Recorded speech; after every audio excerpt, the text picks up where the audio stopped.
ইতিমধ্যেই শিক্ষক স্বল্পতার যে বিষয়গুলো আছে সেটা আমাদের অলরেডি আপনারা দেখেছেন টিপিএসসির মাধ্যমে অলরেডি আমরা শিক্ষক নিয়োগ সেখানে শুরু হয়ে গেছে। 200 জনের প্রক্রিয়া এখন চলছে।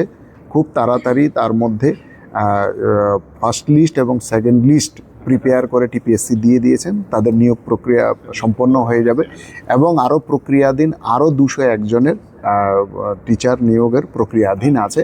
সেটা শেষ হলে আবার টিপিএসসি সেটাও শুরু করবেন। তা আপাতত 401 জন প্রফেসর সেখানে নিয়োগ হবে। সেটা মোটামুটি নিয়োগ হলে আমাদের কলেজগুলোর জন্য আপাতত আমাদের সাফিসিয়েন্ট ব্যবস্থা হবে এবং নন টিচিং স্টাফ বাকি যেগুলো আছে সেগুলো যেখানে যেখানে দরকার সেগুলো আমরা আইডেন্টিফাই করছি। খুব তাড়াতাড়ি সেই প্রক্রিয়াগুলো কিন্তু আমাদের শুরু হবে, সেইগুলো নিয়ে কোনো চিন্তা নেই।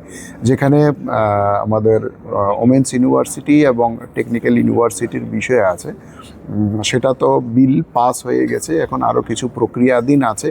তো সম্ভবত আমাদের নেক্সট ফাইন্যান্সিয়াল ইয়ারে আমাদের শিক্ষাবর্ষে আমাদের এই দুটো ইউনিভার্সিটি ফুলফিলভাবে আমাদের ভর্তি প্রক্রিয়ার মধ্য দিয়ে শুরু হবে। এই বছর তো ভর্তি প্রক্রিয়া সম্পন্ন হয়ে গেছে, তো স্বাভাবিক কারণে বিশ্ববিদ্যালয়ে এই বছর হয়তো স্টার্ট করা সম্ভব নয়, কিন্তু পরের যে শিক্ষাবর্ষ আছে সেটা ভর্তি প্রক্রিয়া থেকে শুরু করে সমস্ত সেখানে ফুল ফ্লেজভাবে আমাদের ইউনিভার্সিটি শুরু হয়ে যাবে।